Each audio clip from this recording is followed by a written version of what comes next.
Hello MTG friends, Zach here with a brand new deck tech for you. Today we are going to be covering one of the commanders from the March of the Machine Commander product. This is the face commander for one of them, Gimbal, Gremlin, Prodigy. So I have put together a pretty nasty little list that is all about junk tokens.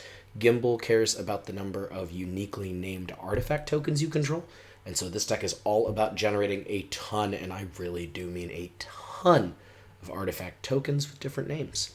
So let's go over what Gimbal is, and then I'll start talking about what this deck looks like. Gimbal is 2 green, blue, red for a 4/4 legendary creature, Gremlin Artificer. He says artifact creatures you control have trample. Beginning of your end step, create a 0/0 red Gremlin artifact creature token. Put X +1/+1 counters on it, where X is the number of differently named artifact tokens you control. Alright, so that's the commander that we got here. I have a beautiful one myself right here. This is what I'm working on in paper. I don't have this list fully constructed yet, but we're going to get there. I have a foil extended art one ready for me to go. So, let's go ahead and start looking at this list. But the most important thing first is going to be looking at the number of differently named tokens we can make. Architect very helpfully has a token list here, so we can look at just all of these different, there's a bunch of constructs here, but all of these different artifact tokens that we're able to make. This deck generates so many different ones, and often in many different ways with a lot of options here. So let's start going through the deck. I have split this deck into a few different categories. We have our artifact helpers, interaction and card draw. We have our ramp, we have our token makers, and we have our lands. We're going to go through the lands last, as that's kind of what makes the deck tick. And we're going to start off with our token makers, because for one, there's a lot of them. For two, this is where a lot of the excitement, this is where what makes the deck whir. So we're going to start off with Arterial Alchemy. This is this is an enchantment that makes you blood tokens. When it enters the battlefield, create a blood token for each opponent you have. So this can be up to 3 when you drop it. It's only 3 mana, and your blood tokens become equipments in addition to their other types, and give the equipped creature +2/+0, an equip of 2. Next we have Brutaclad, Telcor Engineer. This card's a classic. It's a 6 mana 4/4 Phyrexian Artificer. Gives your creature tokens haste, and at the beginning of combat on your turn, you make a 2/1 blue Phyrexian Myr artifact creature token. Then choose a token you control. If you do, each other token you control becomes a copy of that token. We're not really going to be using that second ability very much until we're ready to really go off, but Brutaclad is giving us a 2/1 Phyrexian Myr every single turn that is also an artifact, and when we're ready and we've got like a big token or something dangerous out on the board, Brutaclad can suddenly make everything we control a copy of that big thing. Canoptek Scarab Swarm out of the Warhammer 40k decks is next. This guy is a 4 mana 1/1 flyer, but when he enters, you exile a player's graveyard, and then for each artifact or land exiled this way, you get some 1/1 colorless insect artifact creature tokens with flying. Another brand new card here with Chrome Host Seed Shark, 2 and a blue for a 2/4 Phyrexian Shark with flying. You cast a non-creature spell, you incubate X, where X is that spell's mana value. What's nice about incubate tokens is that they actually kind of count for 2 differently named tokens. The front side is an incubator artifact token. The back half is a Phyrexian artifact creature token. So you are getting 2 different named tokens for the price of 1. We have Clown Car. That's an X/1/1 vehicle. When it enters, you roll X 6-sided dice. For each odd result, you make a 1/1 white clown robot artifact creature token. For each even result, put a 1/1 counter on it, accrue 2. Curse of Opulence is making gold tokens whenever the enchanted player is attacked. Dockside Extortionist it's Dockside, it makes treasures. Feldon of the Third Path taps for some mana to make a token that's a copy of target creature card in your graveyard. Most of the creatures in this deck are going to be artifacts. So while it gets sacrificed at the end step, you can layer your triggers so that Gimbal's Gremlin generator will see that token first. We have Gilded Goose that when it enters makes a food, and you can pay 2 mana to make even more food. We have brand new Kibo out of Jumpstart 22. It's making artifact tokens called bananas. Killer Service here is making food tokens equal to the number of opponents you have when it enters. And then more importantly, this is also a use for your tokens later in the game. On your end step, you can pay 2 and sack a token, so sack your duplicates. If you do, you make a 4/4 Rhino Warrior creature token.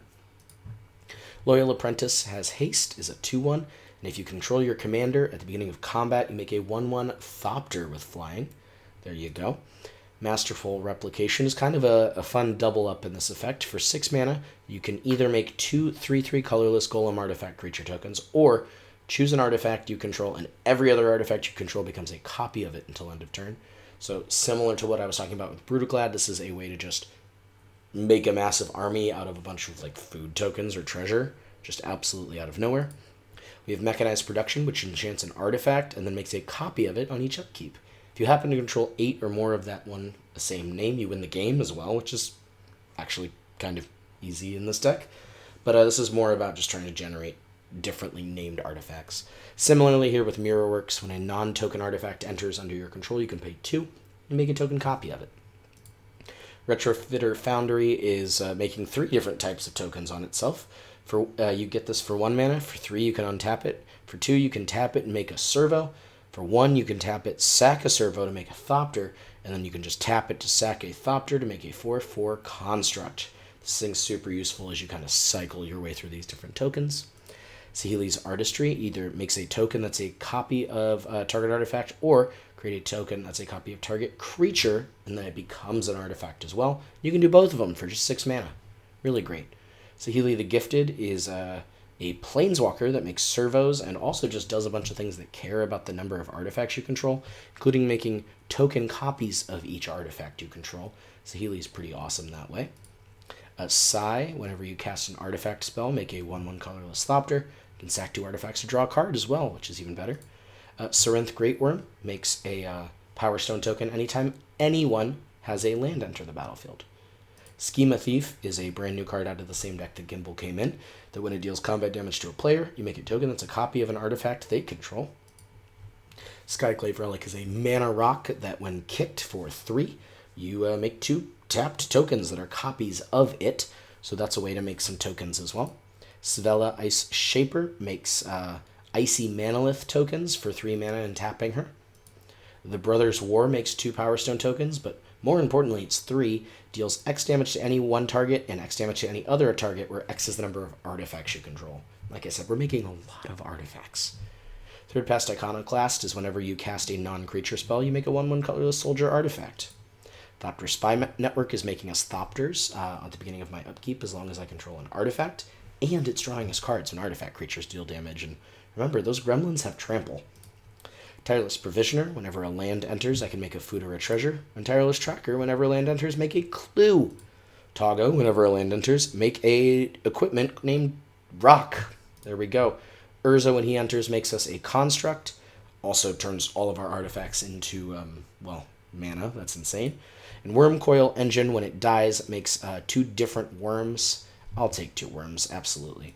So that is a quick overview of all of the token makers in this deck. Let's go ahead and look at the artifact or token helpers in this deck.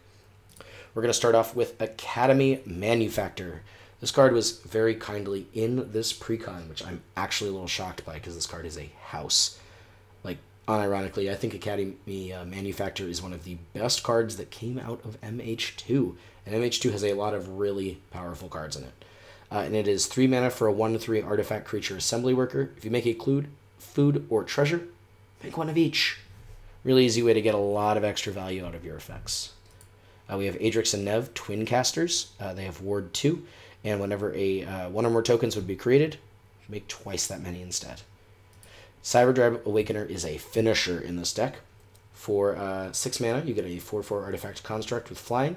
Your other artifact creatures have flying. When it enters, each non-creature artifact you control becomes an artifact creature with base power and toughness 4/4. Got a bunch of food, got a bunch of treasures. Suddenly they're flying 4/4s. You're going to win the game. Doubling Season is in here. You all know Doubling Season. If you make 1 or more tokens, creates twice that many. If you put 1 or more 1/1 counters on a thing from an effect you control, put twice that many instead. What's really cool here is that because of the way Gimbal's ability is worded, if you make double of the tokens, or even more than double if you have Adrix and Nev out as well, you're putting the 1/1 counters onto all of those, and those are also getting doubled by doubling season. I was a little unsure of this originally and looked up some rulings on it, and it turns out no. Every one of those gremlins that you end up making with Gimbal will get its 1/1 counters. We have Encroaching Mycosynth next, which makes non-land permanents you control artifacts in addition to their other types. Same is true for permanent spells you control and non-land permanent cards you own that aren't on the battlefield. This is just a way to make sure that every single token you've got is an artifact. Every single card you've got is an artifact. We have Ingenious Artillerist next. This is a absolutely insane common. I believe it was first printed in Baldur's Gate. Is that true? Yeah, this is brand new from Baldur's Gate. Whenever one or more artifacts enter the battlefield under your control, Ingenious Artillerist deals that much damage to each opponent. Easy Pinger cares about the number of artifacts that are coming in, so even if you make a group of 6 of them, you're dealing 6 to each opponent. And it's an each opponent effect. It's incredibly strong in here. We have Jaheira, Friend of the Forest, to let your tokens tap to add a green mana. We have Junkwinder, with already has affinity for tokens, but whenever a token enters, you sleep a non-land permanent an opponent controls, so it's not untapping until their next turn, or next untap step. Reckless Fireweaver is just like the Artillerist. Whenever an artifact enters, it's dealing 1. Sandstep War Riders is also out of Gimbal's Precon. It is a 4-mana 4/4 with Trample.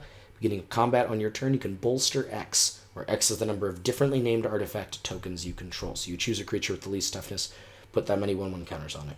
Like I showed you, we're getting 18, 19, 20 differently named artifact tokens, maybe even more, with a little bit of effort here, and I think the amount of bolstering that you'll be getting off this will surprise you. Then we have Unwinding Clock. It untaps all artifacts you control during each other player's untap step. So this is some mana ramp, goes really nicely with Urza.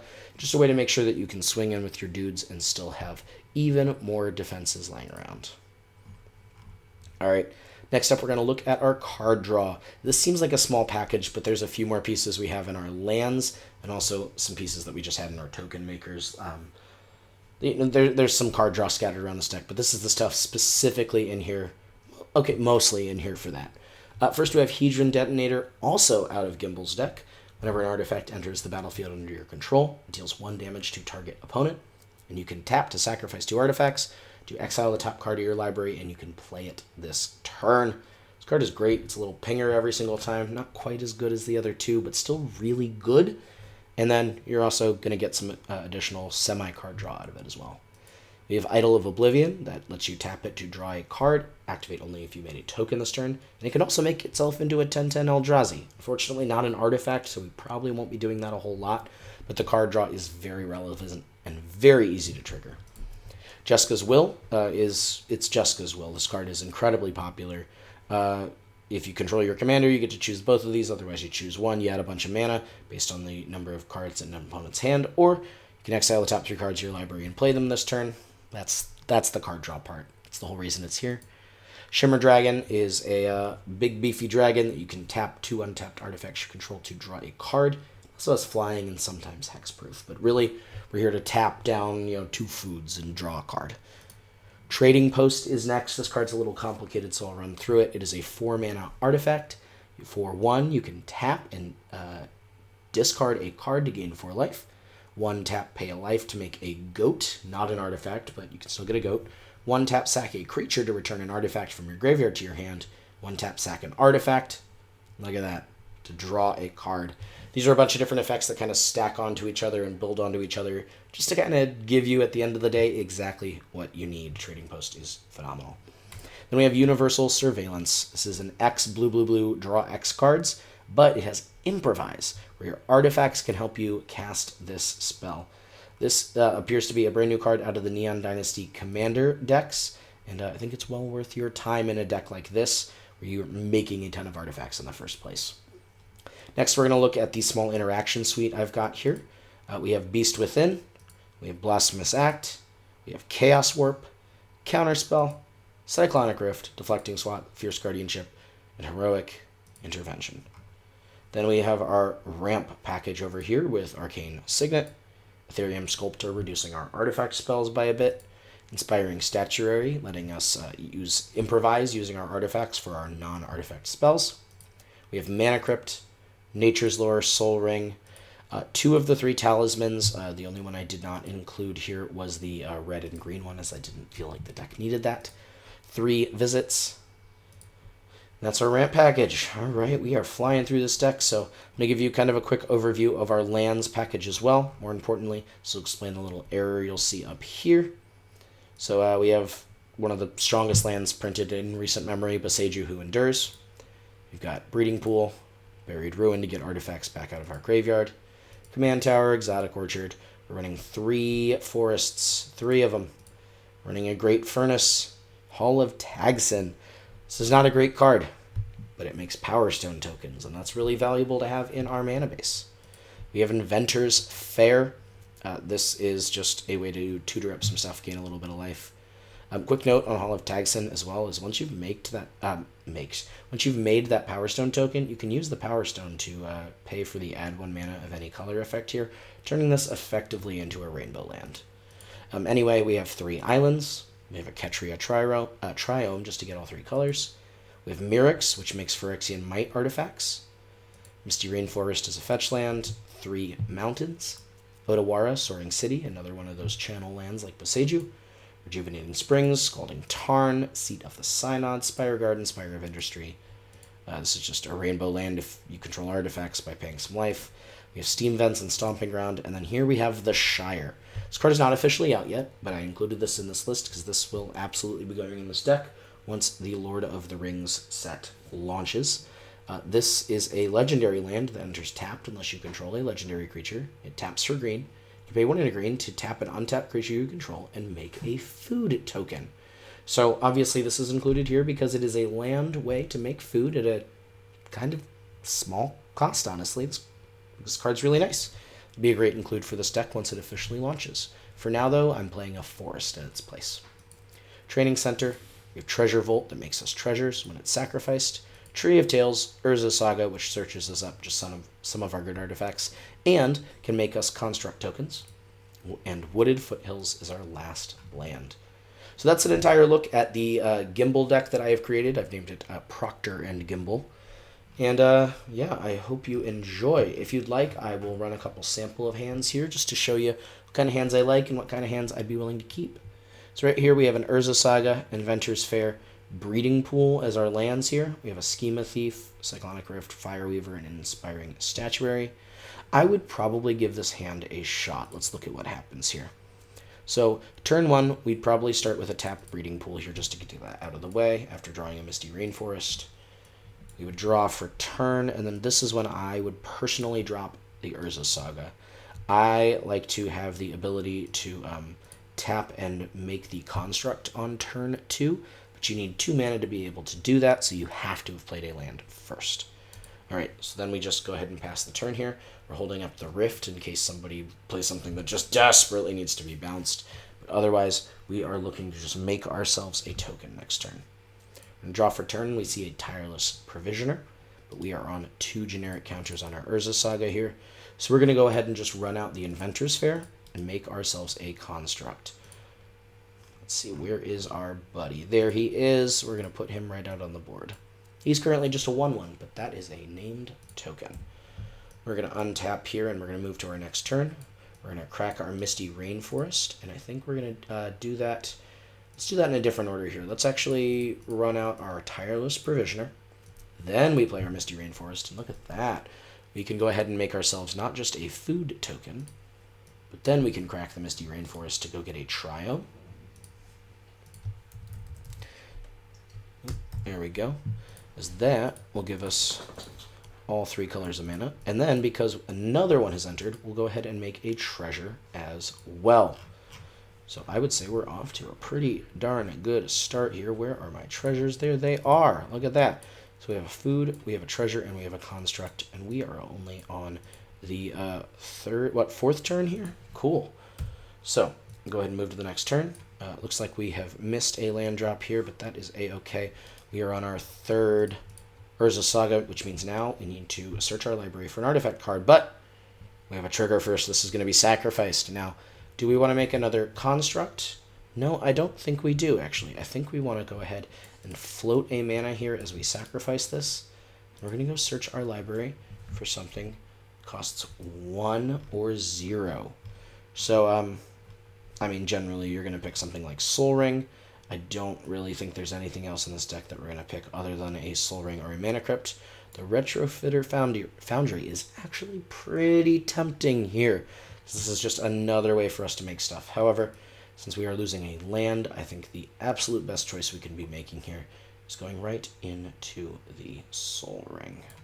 There we go. We'll go ahead and run out the Soul Ring. Put that over here.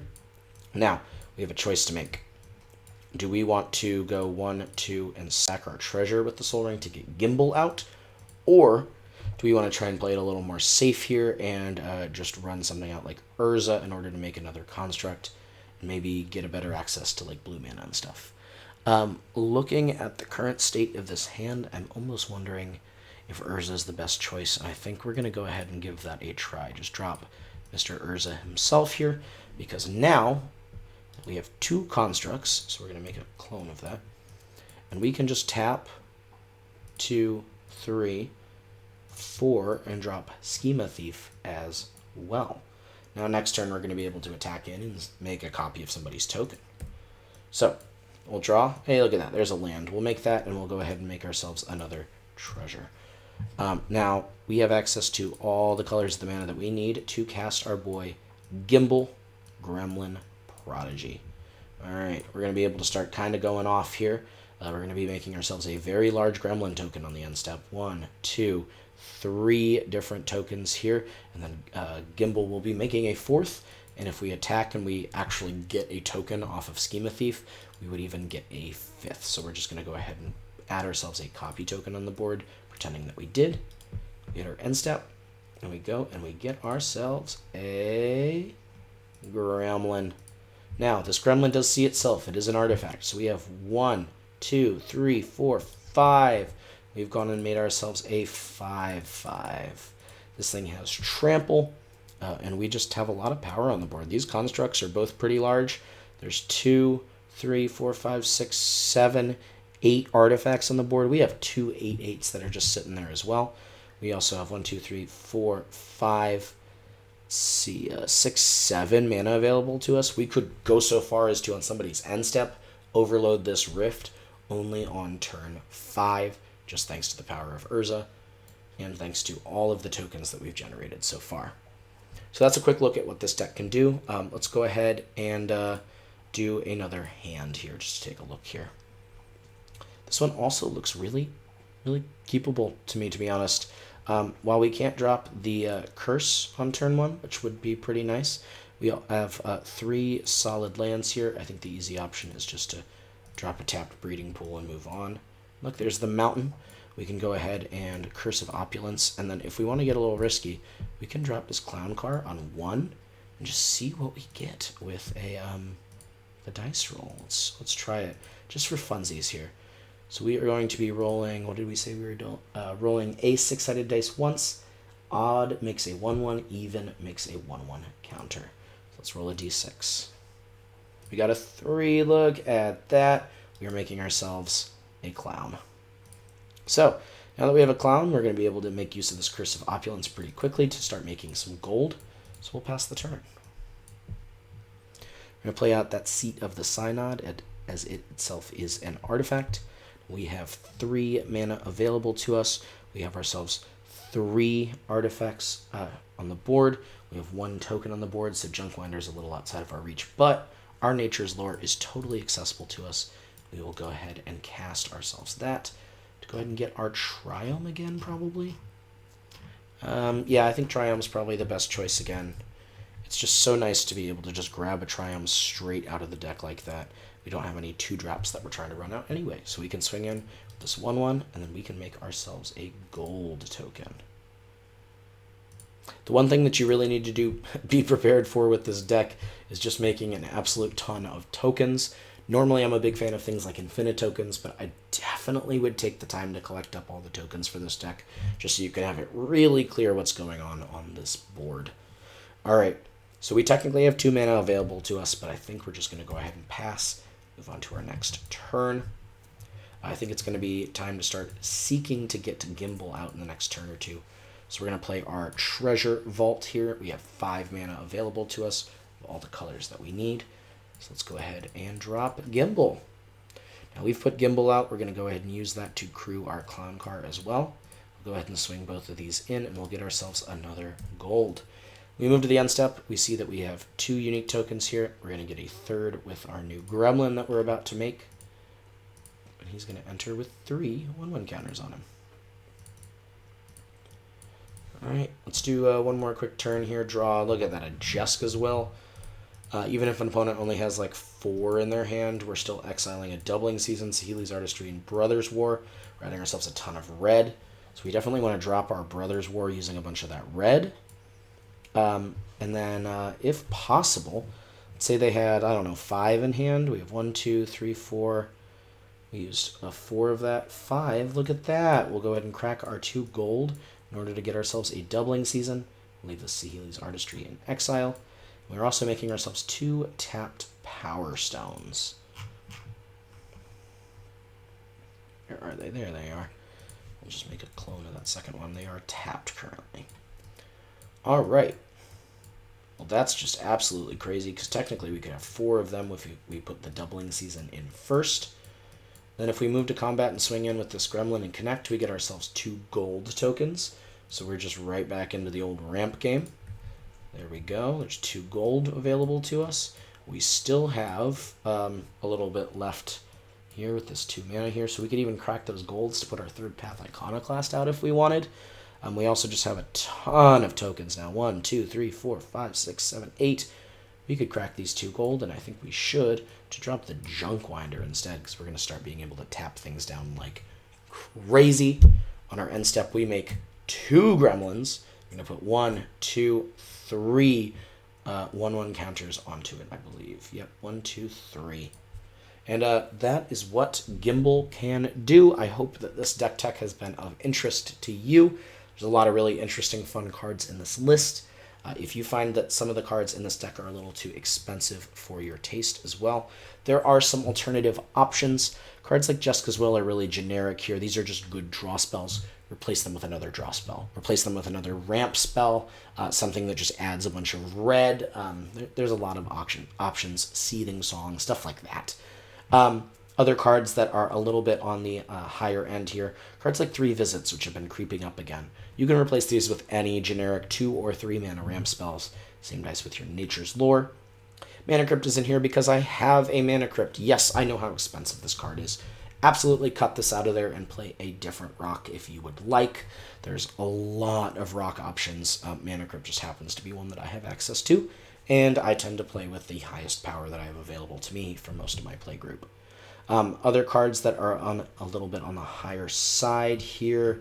Wormcoil is pretty pricey. This is definitely one of the lesser options in this deck, in my opinion. It's a great card. It's very powerful. It trades really nastily and splits into 2 on death. But we're not running a lot of like reanimation effects. So this could absolutely just be another smaller, easy to use token generator for you, whatever you're most comfortable with. I would consider the other Saheeli Planeswalker, the one that's out of War the Spark, whose name I can't remember off the top of my head, but I bet I can find. Let's see. Yes, is it Saheeli? Yes, Saheeli Sublime Artificer. This is a really great one too. Whenever you cast a non-creature spell, you make that servo. This would be a really good option to replace something like Wormcoil, in my opinion. And then other than that, make your land base however you really need to. This is the land base that I'm choosing to go with because I have access to these cards. If you don't. Yeah, thank you so very much for watching this deck tech. I hope you really enjoyed what I put together here. If you enjoyed this, please consider liking the video, subscribing to our channel, commenting down below about what you enjoyed about this and what you'd like to see next, and ring that bell if you'd like notifications about when we post new videos. Thank you very much for watching.